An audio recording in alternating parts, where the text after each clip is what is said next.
polymers such as polypyrrole, polyaniline, and polythiophene. And if you've talked to people in the field, you know that there's been a lot of promise and a lot of potential applications, all the way from light emitting devices, which early on were very very popular in the field. I think a lot of that has shifted maybe a little bit away from that, but it's kind of coming back in the form of some of these thermally activated delayed fluorescent compounds, to photovoltaics, which is a huge area, very, very, very popular. And then now we're seeing kind of a push towards soft electronics and integrated electronics that really can be matched with, let's say, the modulus strain of the skin. And so if you want to apply electronic materials to humans in a way that it's more seamless, you would want to have them to be stretchable and integratable within their with the skin. And that's one of the I think a really exciting area that this field has really taken the charge on. But for today, I'm going to really talk about some of the synthetic advances that have enabled all this. And I really think that if you look back at macromolecular science, really it's been a series of synthetic advances that have really propelled the field. And so if we go back to the 1800s, we see that the term polymer was invented. It wasn't really until the 1920s and really 40s when people really started to think about macromolecules the way that we think about them today.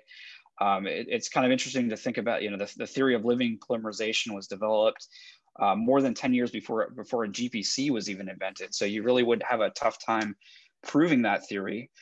But over the course of the last century, there's been a lot of breakthroughs in really the synthetic methodologies to make polymers. So starting with sort of living anionic polymerizations. And I'm sorry, I'm just focusing on the living methods here for this. There's a whole slew of non-living and chain growth methods that could be another slide for another day.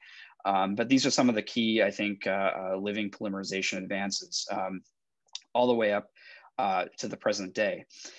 So in the area of conjugated polymers, at the area that my group works in, there's really just one sort of overarching method to make these polymers in a sort of a living fashion. And I think that has a lot to do with the nature of the backbone, and that really what you want is a very high yielding propagating reaction that can make sp2 linkages between monomers. And so this I will describe in detail in the next slide. But basically, this living polymerization, or this living catalyst transfer polycondensation, is typically the way that people that want to make well-defined conjugated polymers will make the polymers. And it was first described, and I have the references on a couple slides, by Rick McCulloch, who's now across the street, I guess, at Harvard, and Yokozawa, who's in Japan, and it's really pretty modern in terms of its description and also the theory behind it. So it's only been in the last 10 or so years that folks have really been looking at this in a lot of detail. And so who are the people that are working on this? This is a very rudimentary slide that we're sort of starting to put together in terms of sort of figuring out where people are at and what they're doing. And that just kind of shows that the community around these living conjugated polymer synthesis. And a lot of the groups you may be familiar. I know that Anne McNeil, who's somehow she's in the Atlantic Ocean here, but Michigan was an MIT graduate, has done a lot of work in that area, and just looking at the fundamental types of chemistry. Christine Luscombe and Sam Janicki at the University of Washington have done a lot of work, and so there's pockets of people that are really focused on developing this methodology, because it's just a really nice way of making well-defined conjugated polymers. And so, where I'll start this sort of the thesis here is just how well defined are these polymers, and that's kind of a question that we asked maybe about 3 or 4 years ago, and we're still trying to come to grips with right now. So this is the way that the polymerization works. And so if you're a synthetic chemist, you'll recognize that this is a cross-coupling type of polymerization where basically you have a catalyst. In most cases, it's nickel. It can also be palladium or catalyst. You have an activated monomer. In the schema I've shown here, which is maybe more generic than it needs to be, you have a pi system, which is activated by in this case, an organometallic agent. And so that will undergo a series of two transmetallation reactions. It then reductively eliminates to form the new bridge. And that's basically the carbon-carbon bond forming reaction. Now, what's unique about this, and these are the two key references here, if you haven't heard about this, these are the two first reports, is that it's thought that the nickel catalyst remains sort of associated with this new forming chain. And so then each subsequent reaction where you go around in the catalytic cycle, the nickel catalyst never dissociates fully and initiates a new chain. It just simply tacks on a new monomer to the end, and this is what's thought to give the living nature of these types of polymerization. And it's broader than just these magnesium reagents. It can be expanded to boron and stannanes, things like that, and as I mentioned, not just nickel catalysts. But we were kind of interested in just really how, these are some of the, I'm going to skip through this because we've kind of got a little derailed here, but it's a very, very robust system that controls various aspects of the polymerization, including the end groups, and it allows access to complex architectures.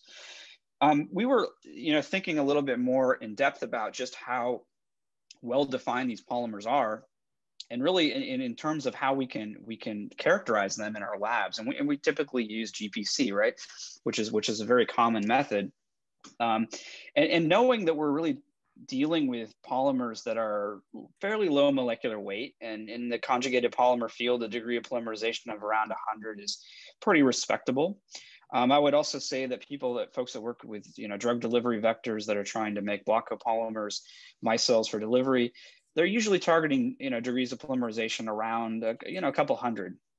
And so if you fit this to a Poisson distribution of chain lengths, and this is just a model, dispersity of around 1.01, which most of us would think is a pretty narrow dispersity, it's actually quite broad, right? In terms of if you were to think about standard deviation, it's really not linear with dispersity, right? And so there's this kind of disconnect. So dispersity, while it's quite flattering to think about, if you really think about the standard deviation of the chain lengths within the polymer sample, you're dealing with quite a broad range. And as I mentioned, we're generally in this area where we have a degree of polymerization of around 100, and that's not super typical of, I think, folks that make really complicated polymer architectures. So how do you beat this Poisson distribution? That becomes the real challenge. And so really the way to do this, it's sort of like if you had you're dealing with averages, right? And so you may have these superstar, WNBA players. I was watching this thing the other night.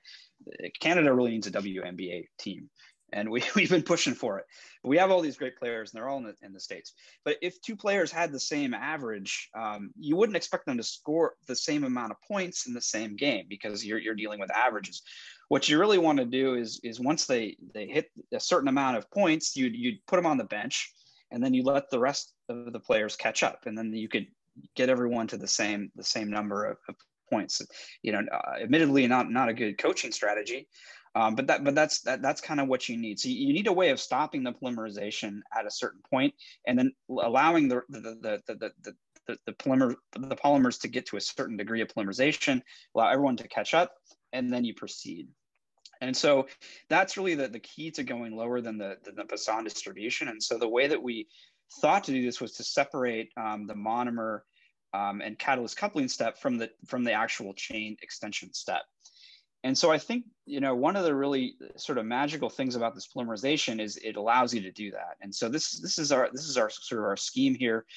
We borrowed this catalyst from Christine Luscombe and Hugo Bronstein, their work down here. It's a single site catalyst.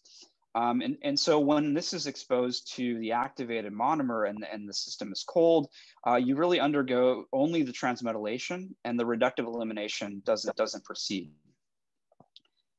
So then what you can do is you can heat it up, and then at the same time you undergo the reductive elimination, the oxidative addition, which again proceeds interchain, so it goes to the terminus. And then as long as you introduce one equivalent of the next monomer, so this occurs at the hot temperature, as long as you do this at the cold temperature, you're only going to go to one more repeating unit at the low temperature. So you basically get one monomer per cycle by both controlling the temperature as well as the number of equivalents of activated species in the chain or in the system. So how does this work? So we looked at this by phosphorus NMR. It's a really great way of doing this. So and then in this case, we use an unactivated monomer, so it's an excess. And this is Christine's catalyst here. And in the unactivated state, no matter what temperature you're at, all you see is the catalyst and the phosphorus NMR, right? So you get the two peaks from this nickel complex. Now, if you cool it down and add LDA, which is the activating species, you metallate at this position. And now you form, you undergo the first step, right? The transmetallation step, but that's as far as the polymerization will go. Okay, and so you see a distinct shift there. Now we can heat the system back up to room temperature, but as long as we've only kept in one equivalent of LDA, there's an excess of unactivated monomer, but that's a spectator at high temperature. And so we only proceed to one step in the polymerization. And then we can cool it back down. We add another equivalent of LDA. We go essentially back to this state where we've done another transmetallation, but it stops again here. And then we warm it up again to room temperature before activating again, and we add, and now we're at the dimer essentially with the catalyst at the living or at the end of the chain. And so by repeating this, and admittedly it's a bit tedious, but you can basically build these polymers one by one unit at a time in a homogeneous manner. So I'll show you, I'm going to show you some MALDI for a lot of the projects today. I think it's really an interesting way of characterizing polymers, but basically this was the best we could do with our hands in the lab. It's shown here. So this is our 10 cycles with essentially one equivalent of LDA at each of the cold steps. And so we get basically 10 units. A little bit of 9, a little bit of 11. I mean, that's mainly human error. It's really difficult to just measure out one equivalent of LDA 10 times, right? This is the regular polymerization. So we would do this by adding 10 monomer units and one catalyst and activating everything. So of course we get the 10 unit monomer, and that's basically the 10 unit oligomer or polymer. That's kind of the middle here, but you can see we get a lot of the 9, 11, all the way down to 6 and 14. This is the Poisson distribution, right? So this is the distribution of polymers, and on the GPC this looks pretty good, but when you look in the MALDI, it's kind of a different story. And we can even shift the distribution from one side to the other. So just to kind of show that we're not governed by Poisson distribution, we're actually able to shift to a higher molecular weight by activating more, or a lower molecular weight by activating less. And then of course, human error is the real bottleneck here. So we kind of devised a way to get around this, at least initially. And that was basically to add a little bit excess of the activating agent, knowing that at low temperature, even if we have excess activating agent, it stops. So the catalyst is only going to make, we only get one equivalent per catalyst of this. And so even if we have a little bit left over, it's not going to interfere. And then we introduce a sort of a selective quenching agent. In this case, it's a bulky phenol type reagent that can deactivate that So then we end up with this, and then in the next step, we just add a little bit more excess of LDA, and then repeat this process. And so we're kind of operating in this sort of buffer zone where we're adding a little bit more base, a little bit more acid each cycle. And that removes the human error factor of that. And so you can see here now we've been able to go, we get 10, 12, 14, 16, 18. 18 started to get a little bit difficult. Here we had a different problem in which the polymerization reaction started to gel at low temperature. And that was kind of unexpected, but maybe not so unexpected. These are not super soluble, especially at low temperature. But you can see that the regular polymerization, which by GPC would give us a really good distribution, we have 15 different chain lengths here. And this is not fragmentation, because when we put our monodispersed polymers on the MALDI, we get one peak, so it's not fragmenting.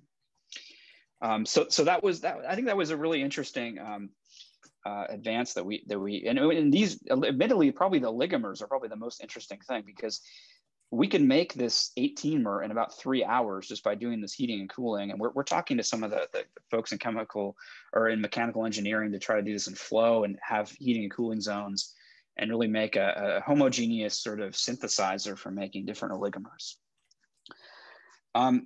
So the next thing we thought about was we really knew that these catalysts, these single site nickel catalysts, the ones that Christine taught us how to make, really stable. And so most of the work that we do when we make these polymers is we remove at the end of the polymerization, everything it's a pretty complicated mixture. You've got the catalyst, you've got residual monomer. I didn't talk about there's one regioisomer of the monomer that's non-reactive.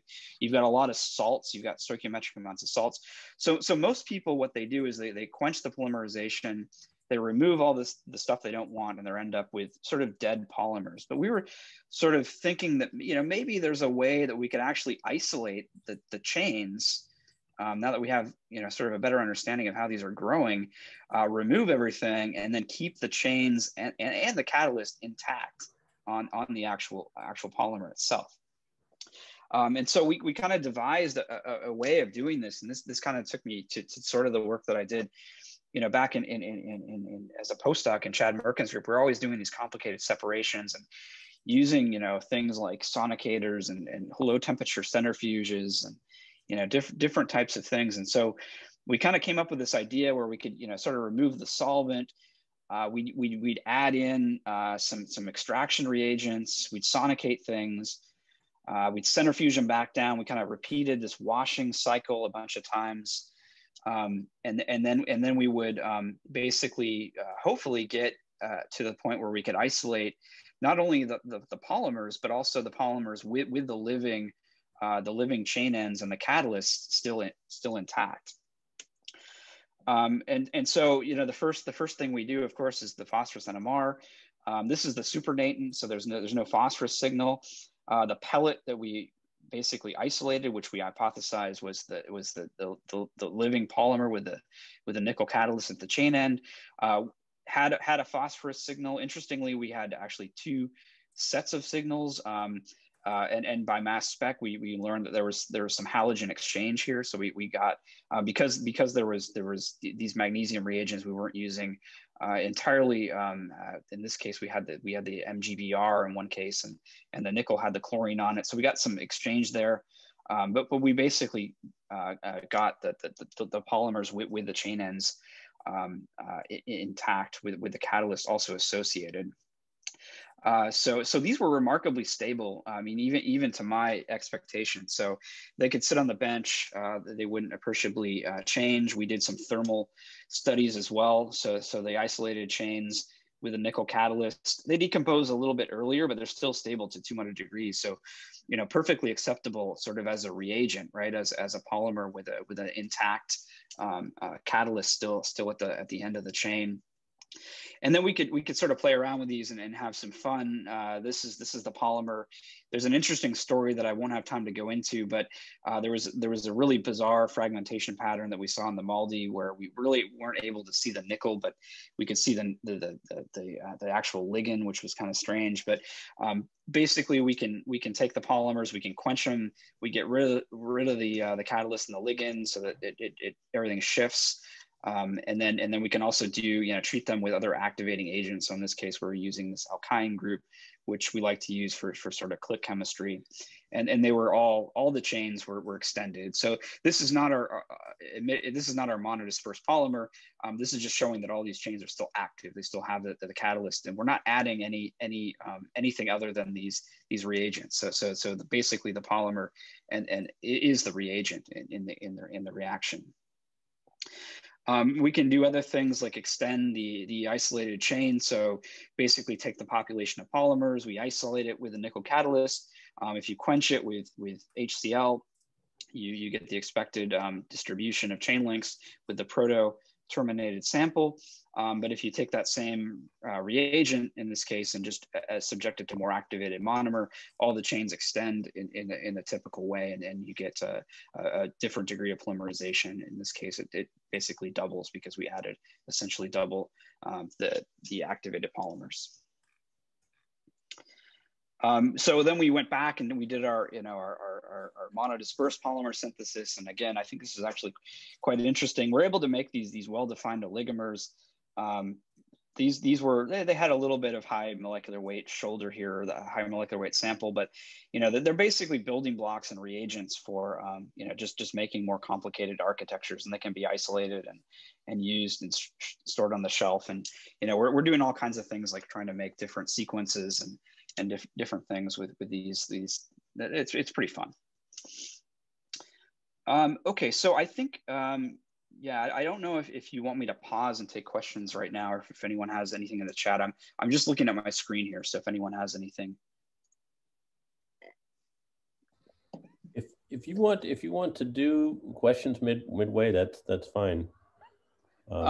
Maybe given that we had kind of a strange start, maybe I'll just go through. Yeah, and that way, if anybody has other things and they have to drop off, others can stay on questions. Okay. Absolutely. Yeah, got it. Okay, I just needed a sip of water there. Yeah, so we've also expanded the scope of the polymers that can be prepared in this manner. So my group is really focused a lot on tellurium chemistry, and we like this sort of metalloid main group chemistry.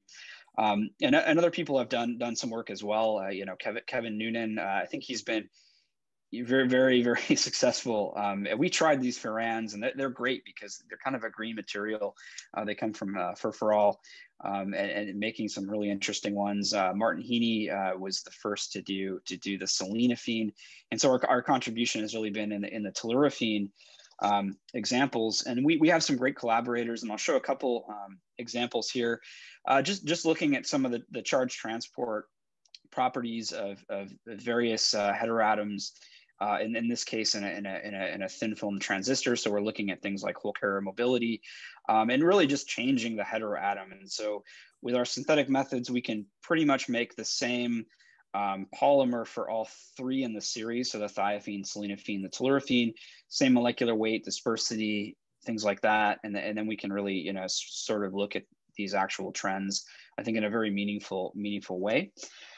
We've been very interested recently in looking at thermoelectric materials. And so these are some doped polymer samples, and I don't have time to go through all of this. Is work we're working with Shannon Yee and John Reynolds at Georgia Tech here. The tellurethines actually dope really early with a very low amount of dopant, and so we're able to get some pretty good thermal power factors out of these with very low dopant content. Unfortunately, we're not able to really outperform some of the other lighter analogs, but we can do this without introducing a large degree of dopant ions. And so that's another area that we're quite interested in. And then another diversion that I'll take you on before I show you sort of the last synthetic effort that we've done is really going into sort of complex architectures. And so this is really an interesting area, I think, not just for conjugated polymers, but for polymers in general.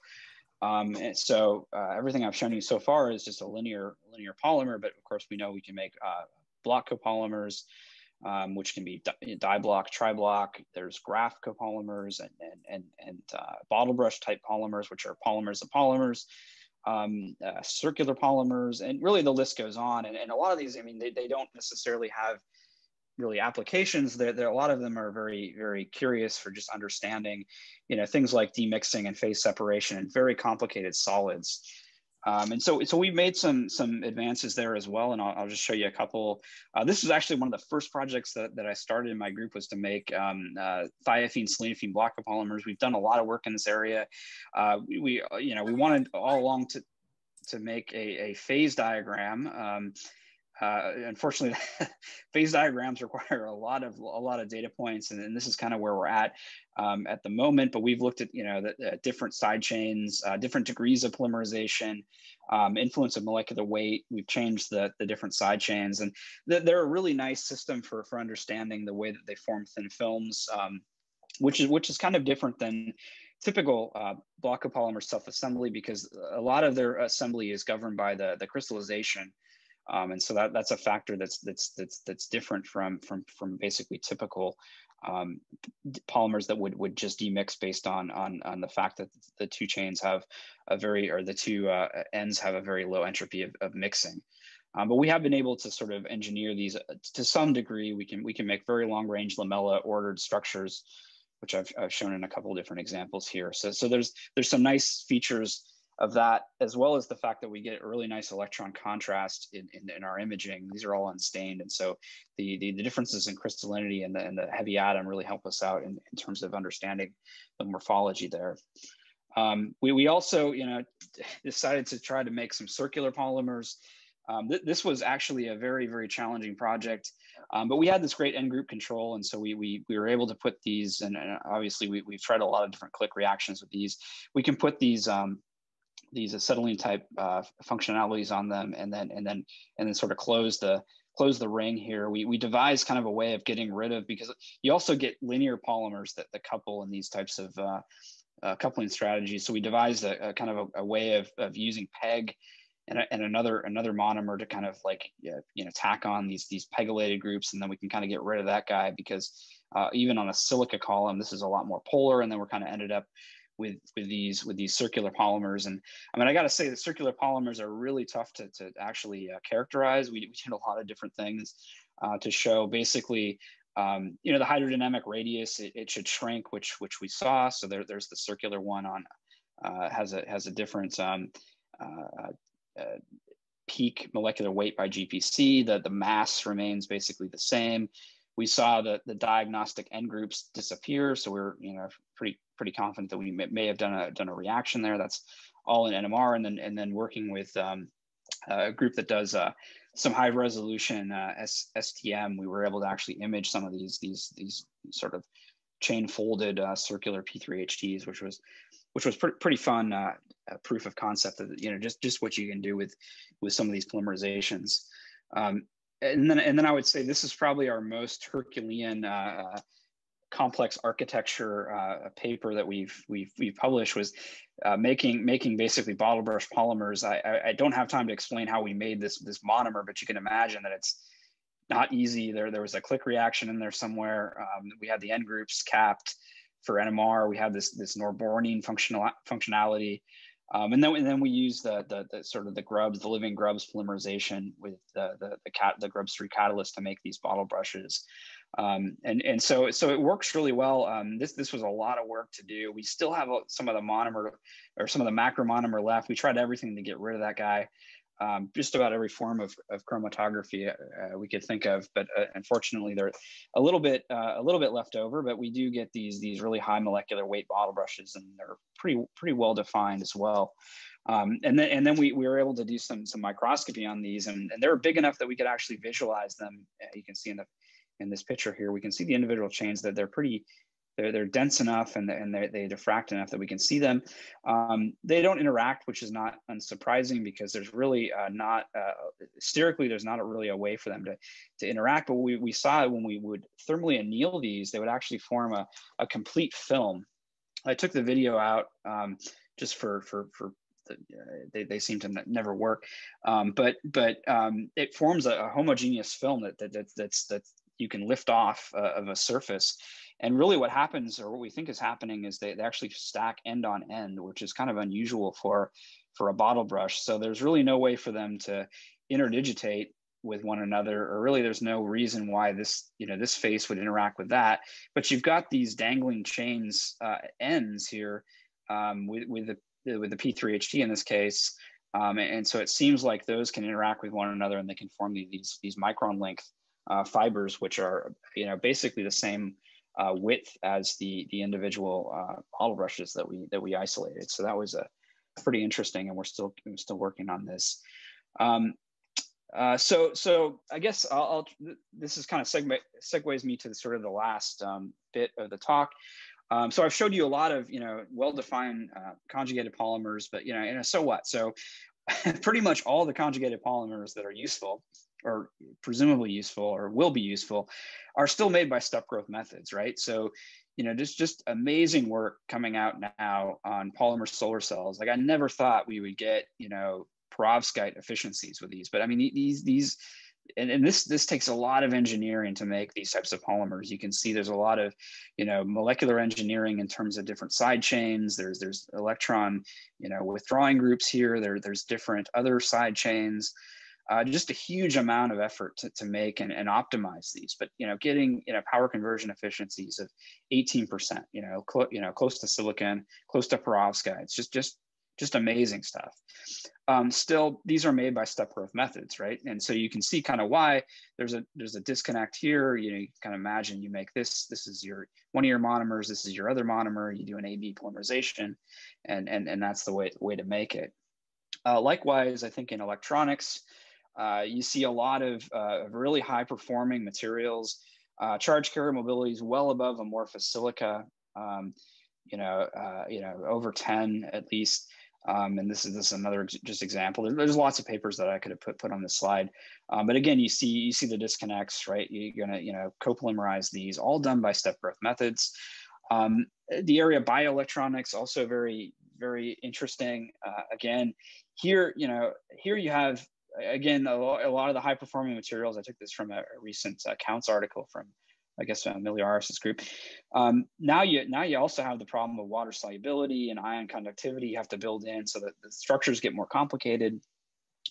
And then if you go back, really to the beginning where I kind of started, the conductive materials that were used to sort of build the foundation of this field, they were also made by non-controlled methods, and in particular PDOT and polyaniline, which are remarkably conductive materials, are made by a very atom economic oxidative polymerization. And so the question really became, I think from our group was, we have all these ways of making these controlled polymers, but ultimately the real performers are made by uncontrolled methods. And so how do you make something, step growth? How do you convert it to chain growth if that's what you want to do, I guess. And so our idea was really to use a template-based synthesis approach.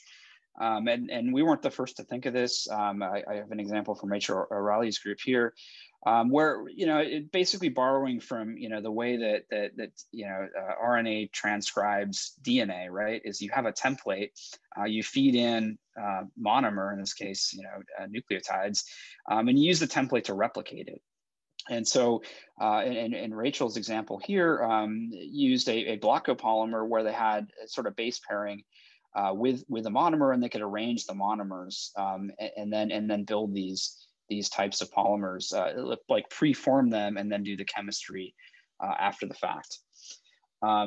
So again, we weren't the first to think about this. Hanidi Sleeman, who's a fellow Canadian, also works with a lot of DNA, published a really interesting paper, I think, about over 10 years ago now, where they were using hydrogen bonding to basically preform prearranged monomers that would be then polymerized in a step growth manner, but because they're all arranged, they would have control over molecular weight. And then similarly by the low group, and then Eduardo Palermo also did this, although his approach was actually backwards to what we were trying to do. He actually used the conjugated polymer to template the non-conjugated one. So we thought about this a lot, and how we might make an impact. And I was really kind of interested in PDOT, and I think it's still a very fascinating material. And I know Karen and I had a great discussion this morning about that. And it's still made by non-controlled methods. So we had this idea where we would basically we'd use orthogonal chemistry. We use in this case ring opening polymerization, which is another polymerization that my group really knows a lot about at this point. And we make these monomers where we prearrange, or we make these sort of dual monomers where we have one that we can romp and one that we can oxidatively polymerize. We would basically romp them first, and of course you get these really nice well-defined, or I guess maybe I should have put this before, because now you're going to be very skeptical of these dispersities, but still fairly well-defined polymers with high molecular weight that we can sort of tune. And then the idea was to actually then cross-link them using oxidative polymerization. So this is more difficult than it really looks, because you have to really suppress all the intramolecular interactions and just have everything occur on the backbone chain. And the way to do that is basically with very dilute concentration. So you don't want your polymers to form this sort of matted mess. You want to get the chains as isolated as possible, and then do the polymerization through the chain, the second polymerization through the chain. So this took a lot of work to sort of iron this out. This is just kind of a control experiment where we started with one of we basically tried to, we found concentrations where essentially the monomers wouldn't polymerize, and the dimer, in this case the dimer. So we did like a cross coupling reaction with the dimer. We found out where that would actually couple. What concentration could we go to where this species would couple? I'm not showing the partner here, which would have a proton, but not form the actual polymer. And then we would have the monomer essentially that didn't couple. And so that took a lot of ironing out to get to this point. And so this is kind of the scheme. This is the way that it works. And in this case, we use two different rompable groups. One for solubility, because these are, if we just do it on this PDOT, unfortunately, it's a ladder type polymer. It has very low solubility, and so using like GPC is just kind of out of the question. And that's really one of the key ways that you want to show that you've polymerized and not cross-linked.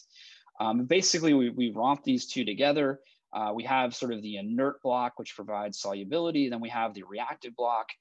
Then we do this, we call it the TCOP, which is just basically an oxidative polymerization. We zip this guy together, and then we form these really well-defined soluble PDOTs. And so basically we can get, basically 100% coupling using this approach. We have the solubilizing block. And then you see by IR, by NMR, and by GPC, there's a really good sort of all the data put together looks really convincing. The IR shows the disappearance of the E.CH peak, as does the NMR, and then by GPC we see kind of a contraction actually in the size. So we go from a molecular weight by GPC of around 19 down to around 16, which is kind of, I guess, maybe expected, because we're kind of condensing this thing together without any broadening. There's a little bit of a broadening here, which we think is actually from self-assembly. And a little bit more information on the next slide to that. These are actually doped. So we see the signature of a very heavily doped PDOT polymer as formed. And also in the GPC, if we don't reduce them, and this is chloroform GPC, so this is a difficult one to do. We get a very, very narrow dispersity, or as narrow as we wanted to. If we reduce them, if we take, because the dope form is oxidized, if we reduce it down with hydrazine, they actually start to form a different species, and it's actually a micelle. And so they actually assemble. So this is pretty interesting in that the dope sample is actually heavily dispersible, which is kind of unlike PDOT. If you've worked with PDOT before, usually it's a dispersion in water with PSS that is sort of a nano formulation. And so we have these doped chains that are well dispersed. And so, part of my group also works with batteries, and we're looking at using these as binders and as conductive additives for some of the work that we're doing with batteries. It's a really interesting system based on PDOT, which I still think is a really fascinating conjugated polymer. And there's lots to do here. It kind of has the reverse hydrophobicity of the PDOT that you buy. So the PDOT you buy is a dispersion in water that forms nanoparticles. We have a doped dispersion that is unimolecularly dissolved, which is kind of cool. And so we think we can coat this onto surfaces and make some different conductive materials from this system. So I think that is pretty much brings me to the end of the talk. So hopefully I've convinced you that some of these controlled routes are important. If nothing else, they allow you to ask and answer some really interesting questions about polymer science. And I think our route to monodispersed thiophenes is interesting. And I think that we got, people wanted us to make, GPC standards and things like that. We're still trying to find a real application here. But really, the way of doing these reactions and stopping and starting them and making different sequences all in the same pot is really kind of cool. And we can make these oligomers pretty large molecules in a rapid amount of time with a huge amount of control. So I think that's kind of a cool outcome. And then I showed you a little bit about our isolated living chains, some of our group 16 work, and then some of our complicated architecture. And then I'll just kind of tease with a little bit more. I was hoping I could talk a little bit about our work on polar conjugated polymers. I didn't, we work with a company on this one, and I couldn't quite get clearance for that. I know that MIT folks are pretty savvy, so they weren't super keen to have me present this just yet. And then we're also working on mixed ion electron conductors, and then I think real emphasis on degradable materials as well. So here's my virtual group, and they did all the work, some of the funding agencies. And again, thank you for your attention, and happy to answer your questions. Okay. Thank you, Dwight, for bringing us home and showing that, good people can prevail in this world and make a difference, and a very elegant chemistry. That's really super. So if people want to ask questions, you can raise your hand, or if depending on how many people chime in here, you can just unmute. Well, okay, Rob's first. Thanks, Dwight. That was a really, really interesting presentation. So I have many questions, but they're all sort of centered around sort of the first project and your ability to control this sort of elegant stepwise growth process. I guess maybe just to keep things simple, can you use this for different monomers to do some sequence control in these things? Because I mentioned there's a lot of potential for basic structure property relationships in conjugated polymers where you can vary the sequence across the backbone. Yeah, Rob, that's great. I mean, we can do it with selenophene. I don't know if we've done tellurafene yet. I think we did do tellurafene. We're somewhat limited in sort of small heterocycles. I think that the way that the catalyst transfer polymerization works, or it's thought to work, requires sort of a traversing step across the monomer. So if we get to really large monomers, like in some of the donor acceptor polymers that I showed, the high performing ones where they have multiple heterocycles, the catalyst can kind of get discombobulated, and it might get stuck somewhere, or it might coordinate somewhere. So we're sort of limited to sort of like 5 and 6 member rings, but yeah, we can definitely do sequences this way. Yeah. Great, that'd be exciting. I guess as a quick follow-up, do you have, and maybe given your previous comments about MIT being savvy to your ideas, maybe you don't want to answer this one, but this seems like a very interesting idea on to do polymers that are sequence controlled or this stepwise process. Are you thinking about ways that you can perhaps expand this chemistry to make it a little bit more generalizable to either other conjugated polymers or perhaps even other systems beyond that? Yeah, I think it could be useful for making, like anytime you want to make a or like an sp2 hybridized carbon-carbon bond, provided that it's tolerant of the Grignard reagents and things like that. There's no reason why you couldn't think of making, doing one pot sort of sequential addition reactions to make more complicated small molecules, for example. We did think about making like a reactor basically with some of the folks in mechanical engineering to do this. So it was like almost like a coffee machine idea where you'd punch in, okay, I want thiophene, 2 thiophene, a selenophene, and a furan or something like that. So yeah, I mean, I think those things might be possible. I think we're kind of, I mean, admittedly, like those would be for certain people, those would be great, but I'm not sure if everyone's going to run out and buy one of those things. So I have a question on the vast, really impressive, control of your molecular weights. In the cases where you had just things where you had a few either bigger or a few smaller, depending on your stoichiometry issues, have you ever just tried to crystallize them to see if you can purify them? By in organic chemistry, this is how you would do it. You just try and crystallize it and get out the right one. And then also, I guess I was kind of anticipating you might show us something about in a solid state how ordered these things are, and they probably give really well-defined UV vis absorptions that have fine structure and other things on them. Yeah, so great question. So we tried for like at least 6 months to grow a crystal of the monosperse polymer with a nickel catalyst at the end, and I thought that was really that was what I wanted to do. Unfortunately, we never were able to do that. I think that maybe we tried every side chain, we tried phenyl groups, we tried everything that we thought we could get it to crystallize, and so that was not for lack of effort. That was not. What about just the terminated one? The nickel at the end is much harder than just if you protonate it off, just the oligomers even.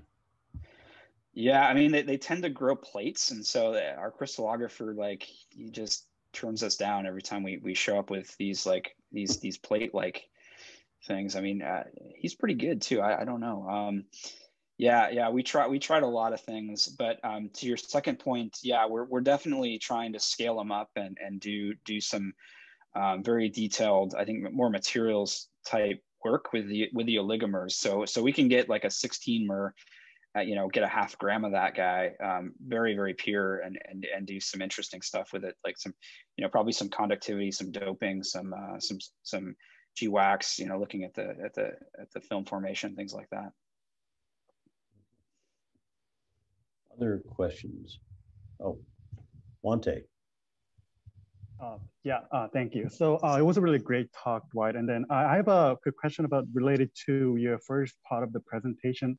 So from the cross-coupling of the small organic the molecules, actually, it is believed that the oxidative addition is believed to be the rate determining step for the cross-coupling reaction. So, and then that oxidative addition reaction is largely affected by the electronic environment of the monomer as well as the catalyst. So I guess I'm wondering whether what your thoughts on whether you can modulate the dispersity of polymer by modulating the electronic environment of the either the catalyst or the monomer.